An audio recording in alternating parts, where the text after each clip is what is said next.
12월의 두 번째 목요 묵상입니다. 2022년의 마지막 12월이죠. 남은 기간 동안 하나님께 소원하고 기도하던 모든 것들이 응답되기를 기원드립니다. 오늘 우리가 함께 묵상할 말씀은 전도서 6장 1절에서 6절의 말씀입니다. 내가 해 아래에서 한 가지 불행한 일이 있는 것을 보았나니 이는 사람의 마음을 무겁게 하는 것이라. 어떤 사람은 그의 영혼이 바라는 모든 소원에 부족함이 없어 재물과 부요와 존귀를 하나님께 받았으나 하나님께서 그가 그것을 누리도록 허락하지 아니하셨으므로 다른 사람이 누리나니 이것도 헛되어 악한 병이로다. 사람이 비록 100명의 자녀를 낳고 또 장수하여 사는 날이 많을지라도 그의 영혼은 그러한 행복으로 만족하지 못하고 또 그가 안장되지 못하면 나는 이르기를 낙태된 자가 그보다는 낫다 하나니 낙태된 자는 헛되이 왔다가 어두운 중에 가매 그의 이름이 어둠에 덮이니 햇빛도 보지 못하고 또 그것을 알지도 못하나 이가 그보다 더 평안함이라. 그가 비록 1000년의 갑절을 산다 할지라도 행복을 보지 못하면 마침내 다 한 곳으로 돌아가는 것뿐이 아니냐. 우리나라 헌법을 보면 행복 추구권이라는 것이 있습니다. 안락하고 만족스러운 삶을 추구할 수 있는 권리, 고통 없는 상태가 만족함을 느낄 수 있는 상태를 실현하는 권리라고 정의됩니다. 사람들이 불행한 삶이 아니라 행복한 삶을 살고자 하죠. 그러면 지금 여러분은 행복하십니까? 만족하십니까? 이민자로 살아가는 사람들에게 행복과 만족감을 묻는다면 어떻게 대답할까요? 여러분은 어떻게 대답하시겠습니까? 우리가 이곳에서 살아가는 이유, 우리의 자녀 세대들이 지금보다 훨씬 더 좋은 세상에서 만족함을 누리며 살기 원하기 때문이겠죠. 또한 한국에서 가져보지 못했던 시간과 여유를 누리며 행복한 삶을 살고자 했기에 이곳을 선택했을 겁니다. 각자 나름의 목표한 인생과 그 안에서 행복을 꿈꾸었겠죠. 그런데 오늘 우리가 읽은 본문에서도 행복에 관해 우리에게 교훈해 주고 있는 것을 봅니다. 전도자는 행복에 관해서 이렇게 말을 하죠. 6절을 보면요. 그가 비록 1000년의 갑절을 산다 할지라도 행복을 보지 못하면 마침내 다 한 곳으로 돌아가는 것뿐이 아니냐. 무엇을 말하는 것입니까? 1000년의 인생을 2번 살아도 행복을 보지 못하면 우리의 삶이 헛된 것이 아니냐라는 말이에요. 아무리 오래 살아도 진정한 행복을 찾지 못한다면 그 인생이 불행하다는 거죠. 그러기에 전도자는 본문 4절과 5절에 낙태된 아이를 비교하며 이야기하는 거예요. 낙태된 아이는 안타깝게도 세상의 빛을 보지 못하고 죽었습니다. 아무것도 누려보지 못한 허망한 인생이죠. 이처럼 행복을 경험하지 못한 인생이 허망한 인생, 헛된 인생이라는 것이죠. 그러면 참된 행복은 무엇일까요? 어떤 인생이 참된 인생, 행복한 인생이라고 전도자는 말하고 있는 것일까요? 오늘 본문을 보면 2절과 3절에서 행복의 조건들을 이야기해요. 2절을 보면 그의 영혼이 바라는 모든 소원에 부족함이 없어 재물과 부요와 존귀를 하나님께 받았다라고 말하고 있고요. 3절을 보면 사람이 비록 100명의 자녀를 낳고 또 장수하여 사는 날이 많다라고 말씀해요. 재물, 부요, 존귀, 명예 이런 것은 세상을 살아가면서 사람들이 반드시 필요하다고 여기는 것이죠. 이것을 통해서 성공적이고 좀 더 행복한 삶을 살 수 있다고 여깁니다. 또한 이와 더불어서 많은 자녀를 낳고 장수의 복을 누린다면 더할 나위가 없을 겁니다. 그런데 이런 것이 있어도 하나님께서 허락하지 아니하신다면 어떻게 될까요? 그것을 사용하지 못하고 인생을 마무리할 수도 있겠죠. 아무리 좋은 것을 가졌지만 사용하지 못하면 행복을 경험할 수가 없다는 겁니다.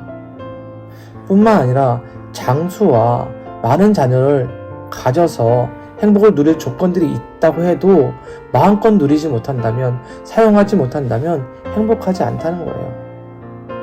여러분, 장수는 사람에게 가장 큰 축복 가운데 하나이죠. 하지만 행복하지 않은 인생의 장수는 결코 만족한 삶이 되지 못합니다. 이뿐 아니라 죽은 다음에 제대로 장사되지 못한다면 더욱 불행한 인생이라는 것이죠. 그러면 전도자는 우리에게 무엇을 말하고 있는 것일까요? 우리가 재물과 존귀와 부요를 얻고 장수와 많은 자녀를 가져도 하나님이 없는 인생, 하나님이 허락하지 않는 인생은 헛될 수밖에 없다라는 거예요. 누가복음 12장을 보면 부자가 많은 추수를 하고 난 뒤에 그 많은 곡식을 둘 곳이 없어서 더 큰 창고를 짓고 좋아하는 것을 보게 됩니다. 그러면서 하는 말이 이거죠. 이제는 마음 놓고 먹고 즐기며 살아가자. 그런데 하나님께서 뭐라고 말씀하세요? 내가 오늘 내 영혼을 데려간다면 이것을 누릴 수 없다라는 것이죠. 하나님이 허락하지 않는다면 많은 재물을 누리지 못한다는 거예요. 세상이 말하는 이런 행복의 조건들, 재물, 명예, 부요, 그리고 장수와 자녀의 축복, 이것이 하나님의 허락이 없다면 결코 우리를 만족하게 할 수 없다는 것이죠. 우리의 영혼을 행복하게 할 수 없다는 거예요. 그러면 참된 행복은 어디에 있습니까? 전도자는 바로 하나님을 통해서 발견되어진다고 말하는 거예요. 하나님을 아는 것, 하나님 안에서 살아가는 삶이라는 거죠. 하나님이 함께하면 우리는 어떤 상황에서도 만족하고 행복한 삶을 살아갈 수 있습니다. 왜요?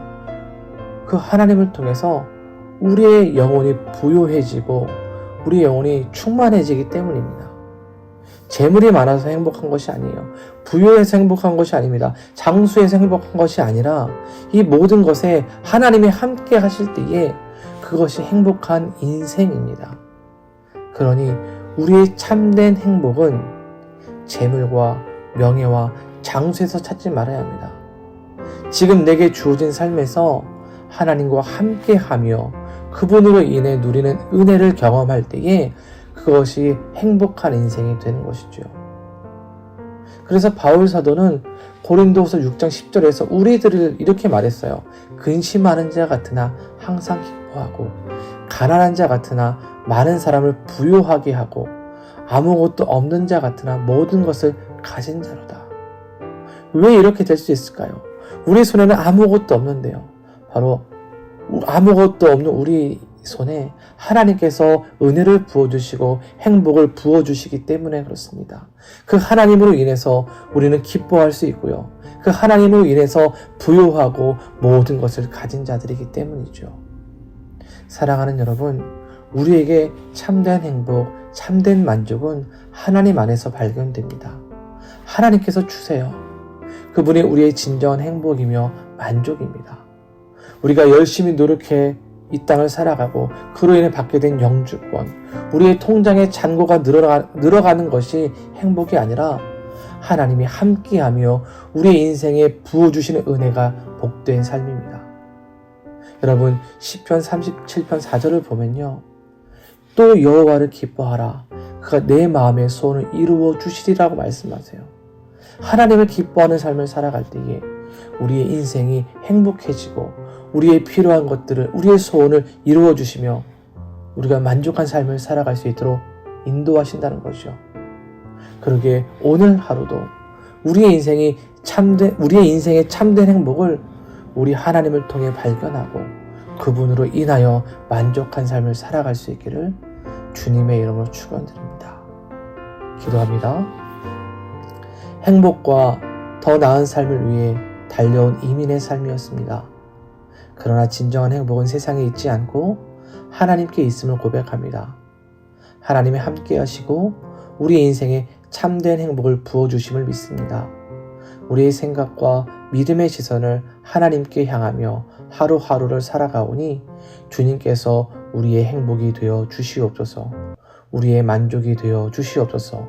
우리의 삶에 주님으로 가득 채워주시고 주님과 사랑 속에서 행복한 삶, 만족한 삶을 살아가게 하여 주시옵소서. 2022년의 마지막 달입니다. 우리의 소원과 소망을 아시는 주님, 간구하며 메어 달리는 우리들의 기도에 응답하여 주시고 주님, 나를 위해서가 아니라 하나님을 위해서, 주님의 영광을 위해서 우리들에게 하나님의 역사를 보여주시옵소서. 오늘도 주어진 일상을 살아갈 때에 안전하게 지키시고 우리 성도들의 건강을 지키시며 돌보아 주옵소서. 예수님의 이름으로 기도드립니다. 아멘.